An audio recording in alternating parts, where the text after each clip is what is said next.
بسم اللہ الرحمن الرحیم۔ میں شروع کرتا ہوں اس اللہ کے نام کے ساتھ جس کی رحمت بے پناہ ہے، جس کی عنایت ہمیشہ کے لیے۔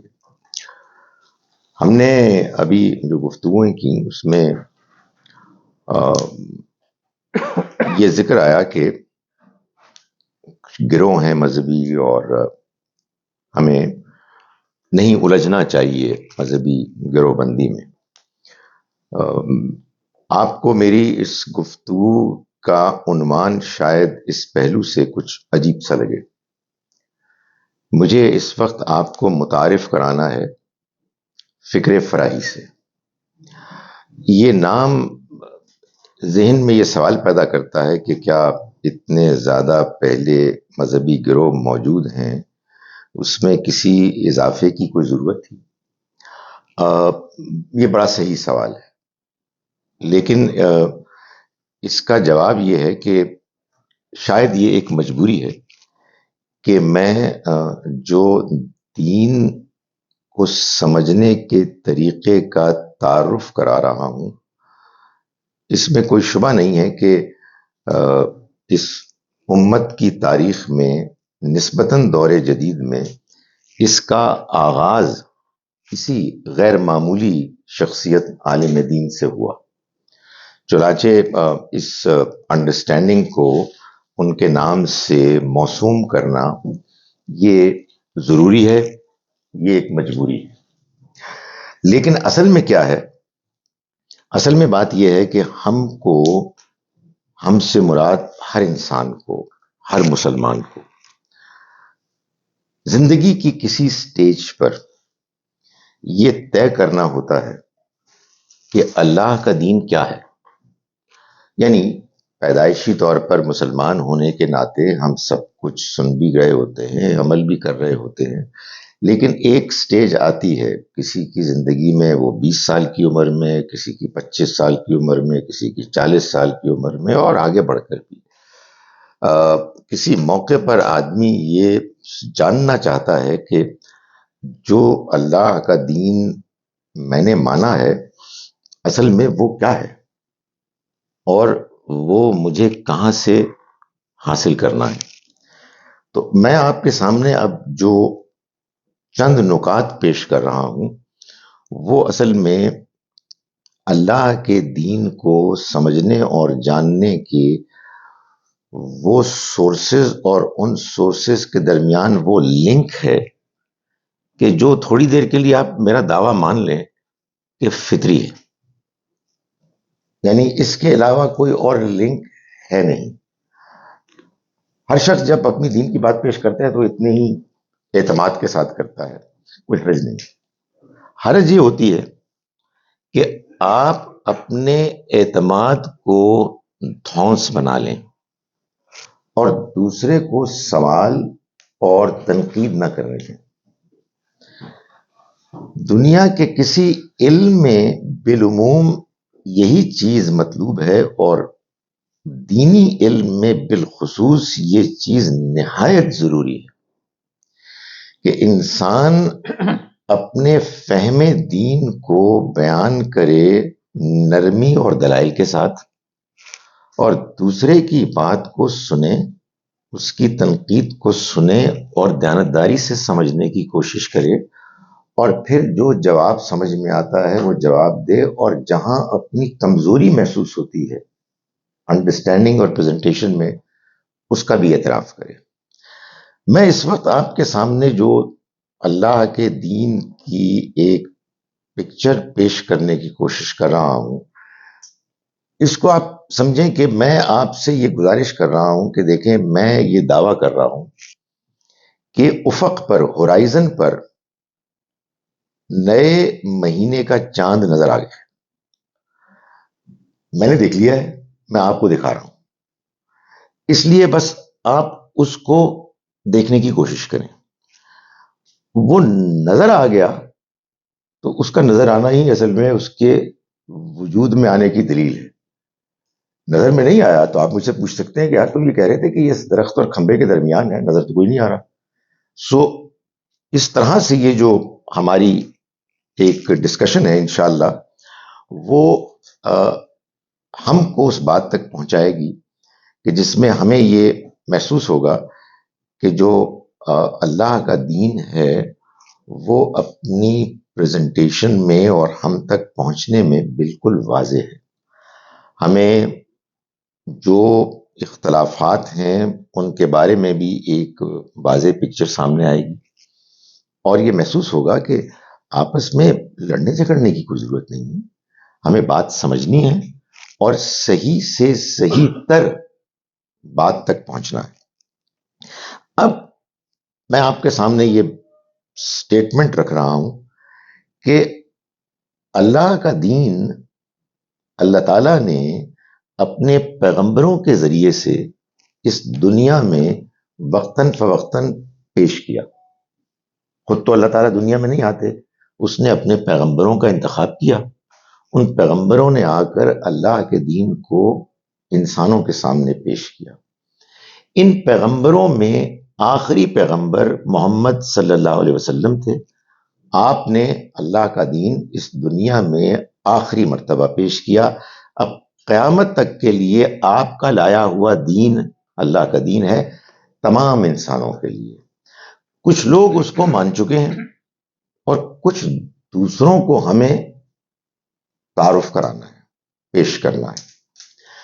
اس دین کے بارے میں کوئی اور بات صحیح ہو ہی نہیں سکتی. میں بڑے ادب کے ساتھ لیکن اعتماد کے ساتھ یہ بات کر رہا ہوں کہ آپ کو اس دنیا میں اب اگر یہ جاننا ہے کہ اللہ کا دین کیا ہے تو اس کی صرف ایک سورس ہے، ایک ہی سورس ہے، کوئی اور سورس ہے ہی نہیں، اور وہ ہے محمد صلی اللہ علیہ وسلم کی ذات گرامی اور آپ کا پیش کیا گیا دین. علماء محسن ہیں ہمارے، ہم ان کی خدمات کو خراج تحسین پیش کرتے ہیں، لیکن ان کی کنٹریبیوشن کیا ہے؟ ان کی کنٹریبیوشن سوائے اس کے اور کچھ نہیں ہے کہ وہ ہم کو محمد صلی اللہ علیہ وسلم کے لائے ہوئے دین کو پیش کرتے ہیں، بتاتے ہیں، سمجھاتے ہیں. یہ ان کی ذمہ داری ہے اور یہ ہمارا رائٹ ہے کہ اگر کوئی انسان، کوئی عالم ہمارے پاس اللہ کا دین پیش کرے تو ہم ان سے سوال کریں کہ یہ آپ کہاں سے پیش کر رہے ہیں. ایک بالکل نہ جاننے والا، نا واقف انسان بھی یہ حق رکھتا ہے کہ وہ دوسروں سے یہ پوچھے، اس لیے کہ یہ دین ایک ہی جگہ سے آیا. یہ اگر کلیئرٹی نہیں ہے تو یہ کلیئرٹی پیدا کر لیں کہ یہ وہاں سے دین آیا ہے اور اس میں کوئی شبہ ہی نہیں ہے. اگلی جو بات میں کہنے چلا ہوں اس کو بھی دھیان سے سن لیں. وہ یہ ہے کہ اس دین کو پیش کرنے کی ذمہ داری اللہ تعالیٰ نے اپنے پیغمبر صلی اللہ علیہ وسلم کو سپرد کی اور یہ فرمایا کہ اے پیغمبر یہ پیغام آپ لوگوں تک پہنچا دیں. یہ آپ کی ذمہ داری تھی، آپ نے اس پیغام کو دنیا والوں کے سامنے پہنچانا تھا. اور یہ فرمایا کہ اگر آپ نے یہ نہیں پہنچایا تو آپ نے پھر رسالت کا پیغام پہنچانے کا حق ادا ہی نہیں کیا، اور اللہ آپ کو لوگوں کی مخالفت شر سے محفوظ رکھے گا. یا ایھا الرسول بلغ ما انزل الیک فإن لم تفعل فما بلغت رسالتہ.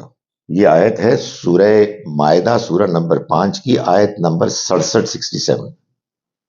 یہ میں اس لیے کہہ رہا ہوں کہ یہ ایک بڑی اہم بات ہے. نبی اکرم صلی اللہ علیہ وسلم کی ذمہ داری تھی کہ آپ اللہ کے دین کو دنیا والوں کے سامنے پیش کریں. اور کیا خیال ہے، ایسا ہوا کہ نہیں ہوا؟ ایسا ہی ہوا. آپ نے یہ دین پوری ذمہ داری کے ساتھ دنیا والوں کے سامنے پیش کر دیا. کن کے سامنے؟ اپنے ساتھیوں کے، اپنے زمانے کے جو لوگ مسلمان تھے ان کے سامنے. کن کے سامنے؟ سب کے سامنے. سب لوگ جو مسلمان ہوئے ان کے پاس اللہ کا دین تھا. میں آپ سے گزارش کر رہا ہوں کہ اگر 10% لوگ یہ کہتے جی ہمیں تو پتہ ہی نہیں لگا تو ذمہ داری پوری نہیں ہوئی. پھر یہی وجہ ہے کہ نبی صلی اللہ علیہ وسلم نے آخری حج میں جو لوگ جمع تھے ان سے یہ پوچھا الا هل بلغت، بتاؤ کہ کیا میں نے پہنچا دیا؟ سب نے کہا جی کہ آپ نے بات کے پہنچانے کا، اس کے ادا کرنے کے لیے جو ہمدردی اور خلوص درکار تھا اس کا حق ادا کر دیا. اس کے بعد نبی صلی اللہ علیہ وسلم نے آسمان کی طرف دیکھ کے فرمایا اللہم اشہد، اللہ تو گواہ ہے میں نے یہ کام کر دیا. یہ دین کیا ہے؟ یہ دین قرآن ہے، یہ دین سنت ہے. یہ وہ دین ہے جو انہوں نے، جن کی ذمہ داری تھی دین کا پہنچانا، انہوں نے پوری ذمہ داری کے ساتھ، پورے اہتمام کے ساتھ پوری امت کو، تمام صحابہ کو پہنچا دیا. کوئی ایک بھی ایسا نہیں رہا کہ جس کو نہیں پہنچا. وہ کیا ہے؟ میں پھر عرض کروں، وہ قرآن ہے اور وہ سنت ہے. قرآن مجید کیا ہے؟ قرآن مجید اللہ کی کتاب ہے. یہ کتاب آپ کے اوپر جب سے آپ پر وحی نازل ہونی شروع ہوئی تب سے لے کر آپ کے اس دنیا سے رخصت ہو جانے کے وقت تک نازل ہوتی رہی، اور اس کتاب کو آپ کے زندگی کے آخری دور میں اپنی زمانوی ہسٹوریکل سیکوینس سے، تاریخی جو اس کا سیکوینس تھا، ترتیب تھی، اس سے بدل کر، یکسر بدل کر ایک نئی ترتیب دے کے اس کتاب کو اللہ تعالیٰ نے مسلمانوں کے لیے اس قرآن مجید کی شکل میں محفوظ کر دیا کہ جو اب ہمارے پاس موجود ہے. الحمد سے یہ کتاب شروع ہوتی ہے، والناس پر یہ ختم ہوتی ہے. 114 صورتیں ہیں. اس ترتیب سے، جس ترتیب سے میں اور آپ واقف ہیں، یہ ترتیب وہ ترتیب نہیں ہے جس ترتیب میں قرآن مجید نازل ہوا. اس کو اللہ تعالیٰ نے اہتمام کے ساتھ بالکل آخر میں اس کو ایسے ترتیب دے کے اور تمام مسلمانوں کو اس سے آگاہ کر دیا. نبی صلی اللہ علیہ وسلم نے حضرت جبرائیل علیہ السلام سے سنا، آپ نے ان کو سنایا، اور صحابہ کرام موجود تھے. اور یہ آخری سال رمضان مبارک کے مہینے میں آخری عشرے میں اعتکاف کے موقع پر یہ 2 مرتبہ یہ عمل ہوا. یہ قرآن مجید. اس قرآن مجید کو جب اللہ نے اپنے پیغمبر کے ذریعے سے لوگوں تک پہنچایا، سب کو مل گیا.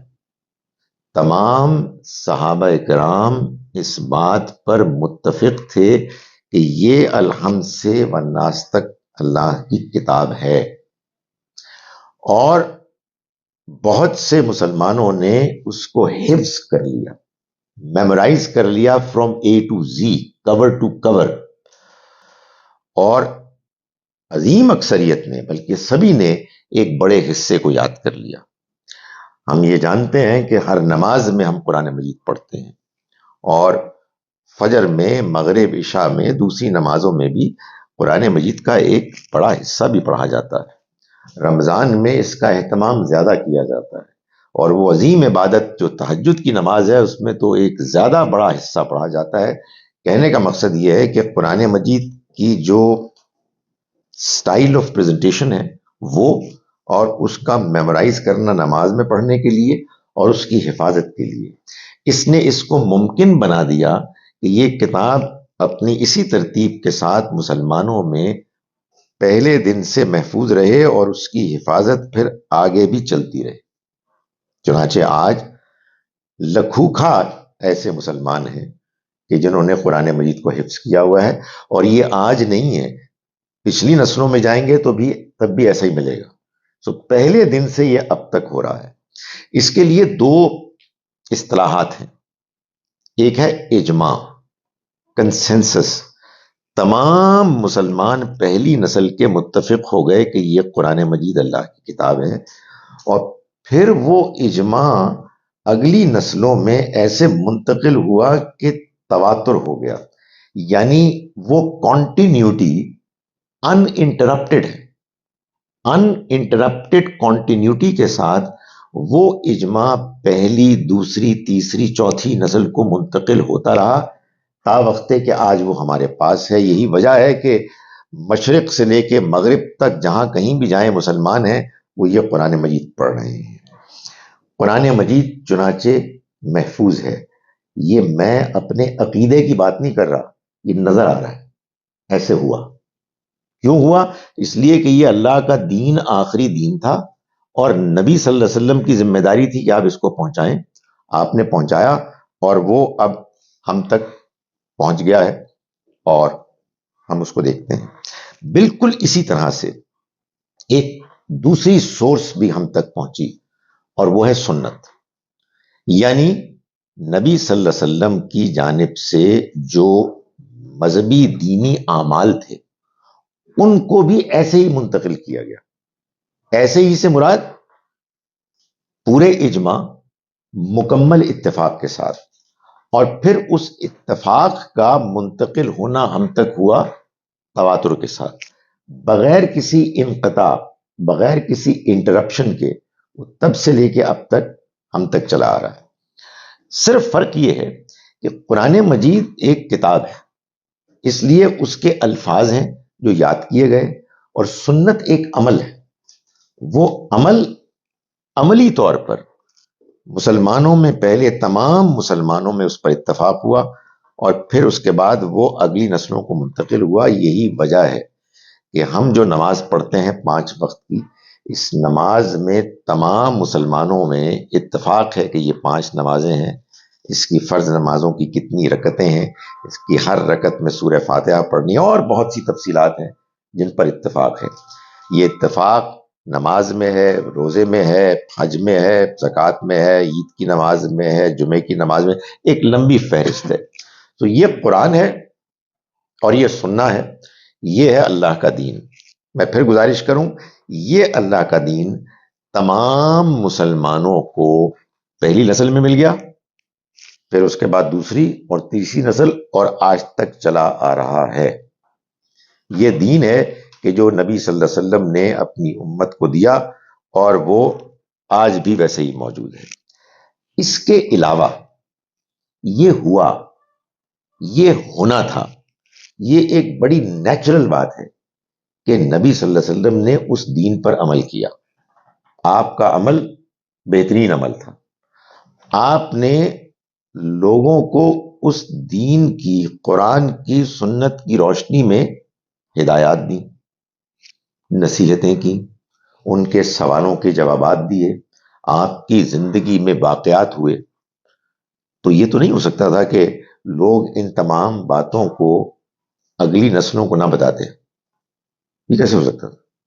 بھائی کوئی عالم دین بھی کوئی بات کرتا ہے اور کچھ لوگ سنتے ہیں تو دوسروں کو جا کے پہنچاتے ہیں وہ، لیکن کس نے پہنچایا؟ سب نے نہیں، عظیم اکثریت نے نہیں، چند لوگوں نے۔ کیا؟ جو بات ان کو محسوس ہوئی کہ آگے پہنچانی ہے، اور وہ پھر ایک سے دوسرے اور دوسرے سے تیسرے نسل کو پہنچتی رہی، اور وہ کوئی تیسری صدی میں جا کے، ہجری میں، کتابی شکل میں بہت سی ایسی کتابیں آ گئیں جس میں کہ یہ انفارمیشن جو لوگوں نے اپنے طور پر آگے منتقل کی، وہ احادیث کی صورت میں ہمارے سامنے آ گئی۔ یہ انفارمیشن بڑی قیمتی ہے، اس انفارمیشن کو نظر انداز نہیں کیا جا سکتا، لیکن یہ انفارمیشن وہ نہیں ہے، یہ دین کا علم وہ علم نہیں ہے جو پیغمبر صلی اللہ علیہ وسلم نے خود تمام اپنے ساتھیوں کو دے دیا قرآن اور سنت کی صورت میں، بلکہ یہ وہ ایک اضافی علم ہے جو بعض صحابہ نے اپنے انیشیٹو پہ خود آگے منتقل کیا، اور پھر انہوں نے آگے منتقل کیا اور اس کے بارے میں بہت تحقیق ہوئی، اور آج ہمارے سامنے وہ بڑی تعداد میں ایسی خبریں ہیں جو حدیث کی کتابوں میں موجود ہیں۔ یہ علم کیا ہے؟ یہ علم اصل دین نہیں ہے، بلکہ اصل دین کا فٹ نوٹ ہے، اصل دین کی وضاحت ہے، جس کو ہر حال میں اصل دین یعنی قرآن اور سنت کی روشنی میں سمجھنا ہے۔ یعنی اگر آپ کے سامنے کوئی شخص یہ کہتا ہے کہ نبی صلی اللہ علیہ وسلم نے یہ بات بیان فرمائی تو آپ اس بات کو اہمیت دیں گے، لیکن یہ دیکھیں گے کہ بھائی یہ جو ایک خاص واسطے سے بات مجھ تک پہنچی ہے، یہ اس اصل دین میں کہاں پر مجھے فٹ ہوتی ہوئی وضاحت کے طور پر اس کی ایک جگہ مقام پاتی ہوئی نظر آ رہی ہے۔ اور یہ کام، یہ محنت کرنی ہے، یہ ہمیں کرتے چلے جانا ہے۔ اس حقیقت کو، دین کی پریزنٹیشن کے اس سیکوینس کو، اس انداز کو نہ سمجھنے کی وجہ سے اصل میں مسئلے پیدا ہوئے ہیں۔ میں اس کو بڑے اطمینان کے ساتھ گزارش کر رہا ہوں کہ اگر دین جس طرح سے ہم کو ملا ہے، ہم اگر اس کو اس طرح سے سمجھیں اور سمجھنے کے عمل کو جاری رکھیں، اختلافات پھر بھی ہوں گے، لیکن دھیرے دھیرے اختلافات ختم ہونے شروع ہو جائیں گے۔ اختلاف اس وقت ہوتا ہے کہ جب ہم اپنی بات پر اصرار کرتے ہیں، دوسرے کی بات کو سننے کے لیے تیار نہیں ہوتے، اور پھر اس کے بعد صورتحال یہ ہوتی ہے کہ ہر گروہ اپنی اپنی بات کو سمجھتا ہے کہ وہ صحیح ہے۔ اب میں آپ کے سامنے قرآن مجید کے بارے میں چند باتیں بیان کر رہا ہوں جو قرآن نے خود اپنے بارے میں بیان کی، جن کو جب آپ سمجھ لیں گے تو آپ پر یہ بات مزید واضح ہو جائے گی کہ ہمارے دین میں جو مختلف سورسز ہیں، ان کے آپس میں جو ریلیشن شپ ہے وہ کس بنیاد پر ہونی چاہیے۔ قرآن مجید نے اپنے بارے میں ایک بات جو شاید اہم ترین بات ہے، اس کو بیان کیا یوں، یعنی ایک بات تو ظاہر اہم ہے کہ یہ قرآن اللہ کی کتاب ہے، اس قرآن کو اللہ نے محفوظ کرنے کا فیصلہ کیا ہے، لیکن اس کے بعد ایک نہایت اہم بات یہ بتائی ہے کہ یہ قرآن الفرقان ہے۔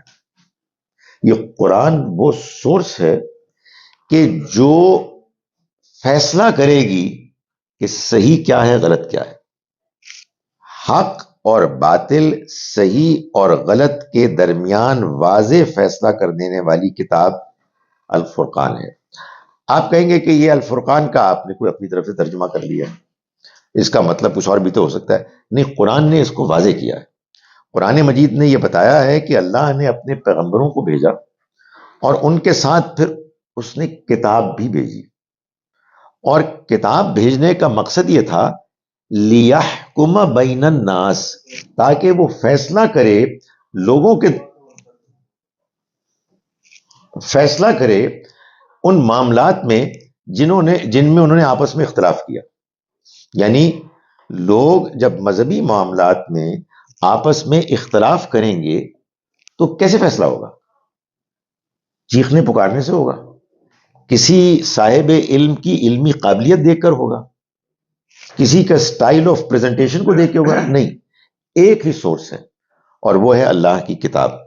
اللہ کی کتاب یہ فیصلہ کرے گی کہ یہ ایک بات کہہ رہے ہیں اور یہ ایک اور بات کہہ رہے ہیں، آئیے ہم دونوں مل کر اللہ کی کتاب کو پڑھتے ہیں اور اس سے فیصلہ کر لیتے ہیں کہ کس کی بات صحیح ہے۔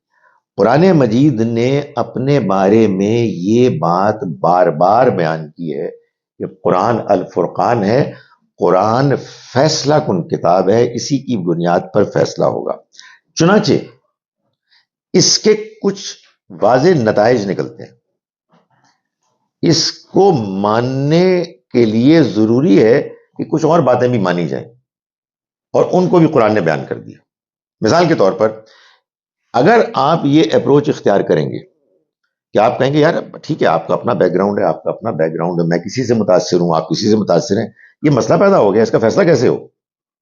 ابھی تو یہ ہوتا ہے نا، فیصلہ اس طرح ہو کہ میرا عالم زیادہ بڑا عالم ہے، اس کی فالوئنگ زیادہ ہے, وہ زیادہ قابل ہے. اللہ تعالیٰ فرمانے یہ کتاب کے ذریعے سے ہوگا, کسی کی شخصیت کسی کی فالوئنگ نہیں, بلکہ کتاب فیصلہ کری. جب آپ یہ طے کر لیں گے تو معلوم ہے کیا ہوگا, آپ سب بحیثیت امت یونائٹڈ ہوں گے, آپ ایک امت ہوں گے, آپ کا کوئی فرقہ نہیں ہوگا. یہی بات قرآن کہہ رہا ہے, وَاعْتَصِمُوا بِحَبْلِ اللَّهِ جَمِيعًا وَلَا تَفَرَّقُوا, اللہ کی اس رسی کو مضبوطی سے پکڑ لو اور آپس میں تفرقوں میں مت بٹو. اس لیے کہ اگر اللہ کی رسی کو مضبوطی سے نہیں پکڑا تو لازماً تم فرقوں میں بٹو گے. اس لیے کہ آپ کا پوائنٹ آف ویو کچھ اور ہوگا, کسی اور بیسس پہ ہوگا, آپ کسی اور چیز سے متاثر ہوں گے, آپ کے کچھ اور تجربات ہوں گے, آپ نے کسی اور کی تقریر سنی ہوگی. تو ظاہر ہے کہ ہر آدمی اپنا اپنا دینی نقطہ نظر رکھے گا اور اس کے بارے میں وہ جذباتی بھی ہوگا, اور ایک دوسرے سے بات کرتے ہوئے وہ یہ اس کی پرواہ نہیں کریں گے کہ دوسرا کیا بات کرے, کوئی عزت نہیں رہے گی, بلکہ اپنی بات کو دوسرے کے اوپر حاوی کرنے کی کوشش کریں گے. قرآن کہتا ہے, allow me to say, قرآن کہتا ہے stop it, میں فیصلہ کرنے کے لیے تمہارے درمیان اللہ کی کتاب کی حیثیت سے موجود ہوں. جو تمہارے درمیان اختلافات ہیں ان کی بنیاد پر طے کرو اور آپس میں متفق متحد ہو جاؤ. دوسری ایک اور بات بھی قرآن مجید نے کی. اللہ تعالیٰ, ظاہر ہے اللہ تعالیٰ ہر چیز کو جانتے ہیں, اللہ کو معلوم ہے کہ لوگوں نے کیسی کیسی عجیب و غریب باتیں کرنی تھی, تو وہ بات جو آبویس ہوتی ہے اس کو بھی اللہ تعالیٰ بیان کر دیتے ہیں, اس لیے کہ جن لوگوں کو آبویس باتیں نظر نہیں آتی وہ سمجھ لیں, لیکن جن کو آبویس باتیں سمجھ نہیں آتی وہ کیسے سمجھیں گے. لیکن بہرحال اللہ تعالیٰ کو تو بیان کرنا تھا.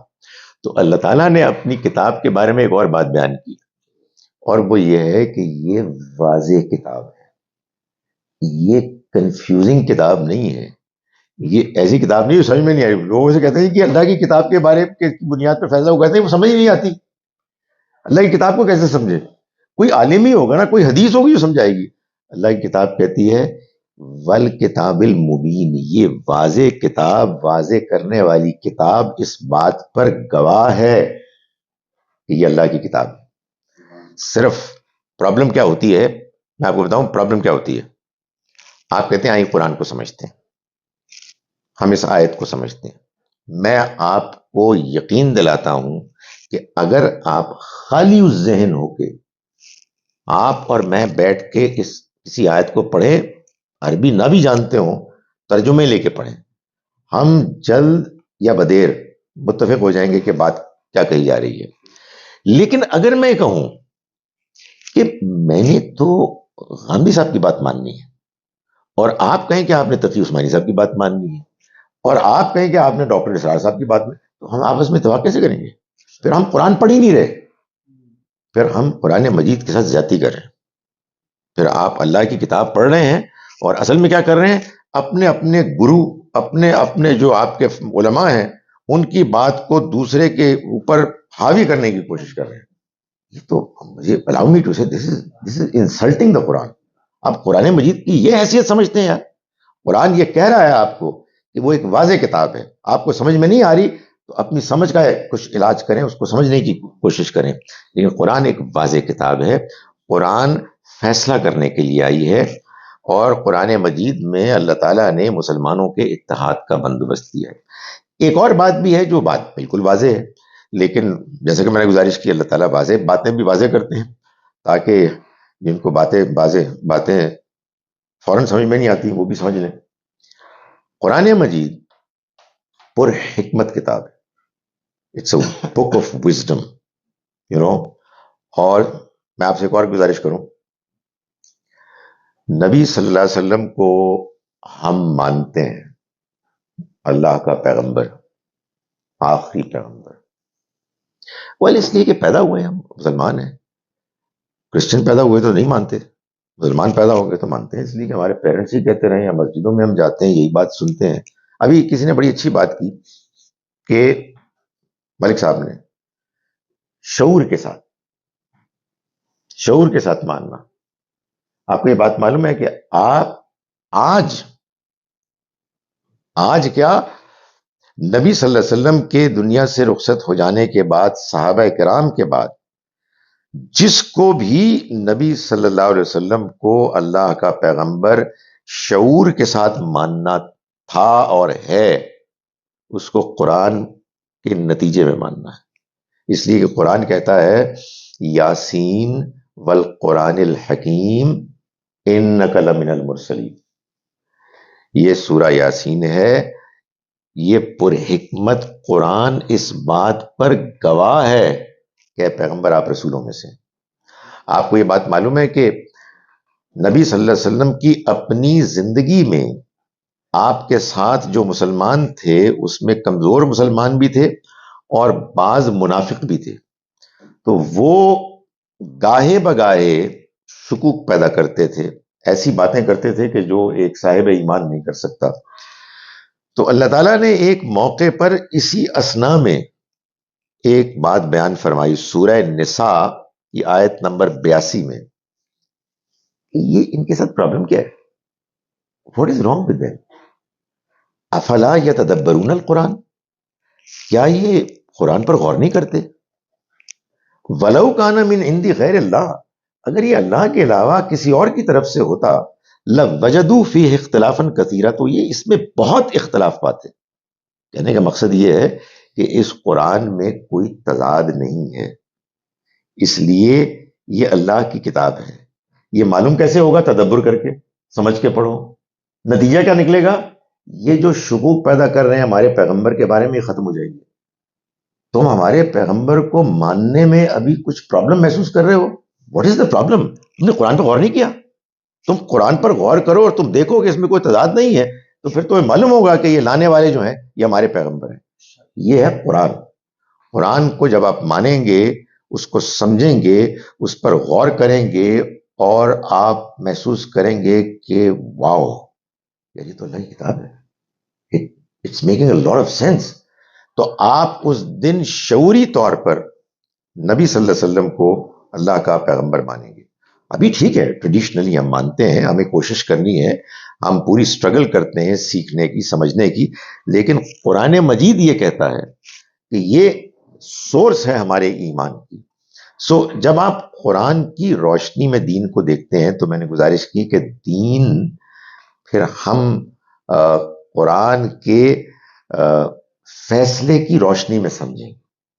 ہمارے ہاں یہ بات بہت مشہور ہے کہ قرآن مجید کو ہمیں سمجھنا ہے حدیث کی روشنی میں، اس لیے کہ قرآن میں ہمیں تو خود سمجھ میں آ ہی نہیں سکتا۔ اصل بات اس کے بالکل الٹ ہے، حدیث کو سمجھنا ہے ہمیں قرآن کی روشنی میں۔ اور مجھے چونکہ، اور آپ کو بھی چونکہ ابھی اور بھی آپ کی سما خراشی کرنی ہے، اور آپ کو چونکہ ابھی اور بھی مجھے برداشت کرنا ہے، چنانچہ مجھے کچھ آئندہ چند احادیث آپ کو بتانی ہیں کہ جو قرآن کی روشنی میں کیسے سمجھ میں آتی ہیں، اور وہ پیغام کیسا شاندار ہو جاتا ہے۔ لیکن اگر قرآن مجید کی روشنی کے بغیر آپ ان کو سمجھنے کی کوشش کریں، بڑے مسائل پیدا ہو جاتے ہیں۔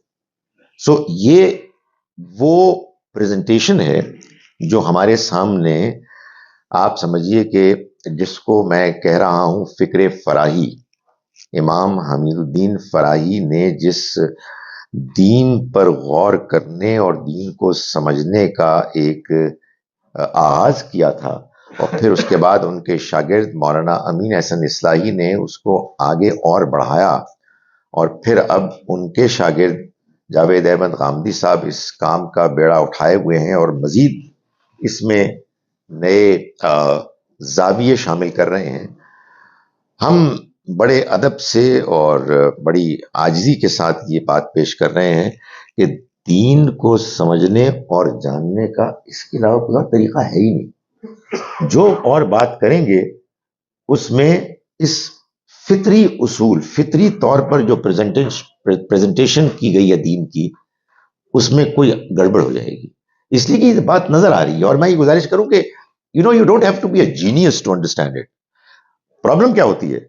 بڑے بڑے انٹیلیجنٹ لوگ کیوں مار کھا جاتے ہیں؟ اس لیے کہ وہ اپنے ذہن کو اپنے انفلوئنسز سے خالی نہیں کر پاتے۔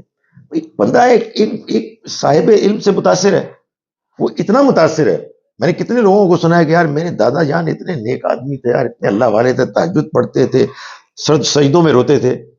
کہنے کا مقصد کیا ہے؟ یار وہ غلط ہو سکتے ہیں. یہ سوچ ہے.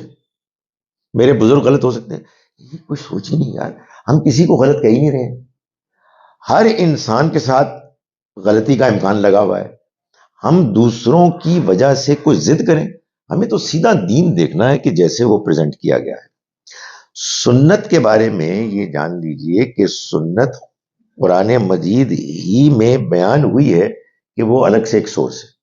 میرے پاس میں اس وقت نہیں ہے، موقع نہیں ہے کہ میں اس کو بیان کروں، لیکن قرآن مجید نے خود مختلف موقعوں پر بیان کیا اپنی بات کو ایسے کہ یہ بات بالکل واضح ہے کہ جیسے قرآن ہے ویسے ہی قرآن کے ساتھ ایک دوسری سورس ہے کہ جو سنت کی صورت میں موجود ہے. میں صرف ایک آیت کا حوالہ دیتا ہوں. آیت نمبر 123 ہے سورہ نحل کی، سورہ نمبر 16 کی، جس میں اللہ تعالیٰ نبی صلی اللہ علیہ وسلم کو خطاب کر کے فرما رہے ہیں کہ ثم اوحینا الیک، پھر ہم نے وحی کی اے پیغمبر آپ کی طرف. پھر یعنی پچھلے پیغمبروں کا ذکر کرنے کے بعد فرمایا کہ اب اس کے بعد کیا وحی کی؟ ان اتبع ملت ابراہیم حنیفہ، کہ آپ ابراہیم کی ملت، اس کے دین کی پیروی کریں جو یکسو تھے.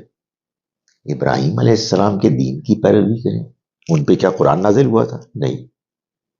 سنت، نماز، روزہ، حج، یہ تو حج تو وہیں سے شروع ہوا ہے، زکوٰۃ اور سب. سو نبی صلی اللہ علیہ وسلم نے اسی دین کو کہ جو سنت کی شکل میں پہلے سے پچھلے پیغمبروں کے ذریعے سے چلا آ رہا تھا، اس کو ایک مرتبہ پھر دوبارہ اثر نو اس کی اوریجنل شکل میں، اس کے اندر جو غلطیاں بدعتیں شامل ہو گئی تھیں ان سے پاک کر کے، اور اس میں ان اضافوں کو شامل کر کے کہ جو شامل کرنے ضروری تھے، جیسے مثال کے طور پر نماز میں قرآن کو شامل ہونا تھا، اس امت کو دے دیا ویسے ہی جیسے قرآن کو دیا ہے. یہ دونوں پلرز ہیں جو ہمارے دین کی اصل سورس ہیں. اس کے علاوہ جو کچھ بھی ہے جس میں سب سے نمایاں حدیث ہے، اور بھی اقوال ہیں کسی کے ارشادات ہیں، یہ سب محتاج ہیں کہ ان کو اصل دین کی روشنی میں سمجھا جائے. گڑبڑ کہاں ہوئی ہے؟ میں گزارش کر رہا ہوں، گڑبڑ وہاں ہوتی ہے جب آپ دین کی اصل سورس کے سمجھنے میں کلیئرٹی کو کمپرومائز کرتے ہیں. میں پھر گزارش کرتا ہوں، دین اب صرف قیامت تک کے لیے محمد صلی اللہ علیہ وسلم کی ذات گرامی سے ملنے والے دین کا نام ہے. آپ نے یہ دین پوری ذمہ داری کے ساتھ پوری امت کو منتقل کیا. یہ اللہ تعالیٰ کا ارشاد تھا کہ اگر آپ نے ایسا نہیں کیا تو آپ نے اپنی ذمہ داری پوری نہیں کی. الحمدللہ آپ ذمہ داری پوری کر کے اس دنیا سے رخصت ہوئے. وہ دین تمام صحابہ کرام کو قرآن مجید اللہ کی کتاب اور سنت ان دینی اعمال کی صورت میں کہ جو آپ نے کر کے دکھائے، اس امت کی پہلی نسل کو مل گیا، اور وہ اجماع اور تواتر کے ساتھ تب سے لے کے اب تک چلا آ رہا ہے.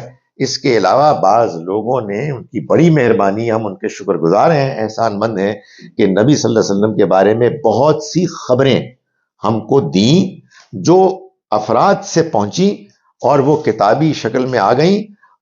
ان کے بارے میں خدا کے واسطے ایگزیجریٹ نہ کریں، نہ ان کو مقام سے گرائیں اور نہ اتنا بلند کریں کہ کنفیوژن پیدا ہو.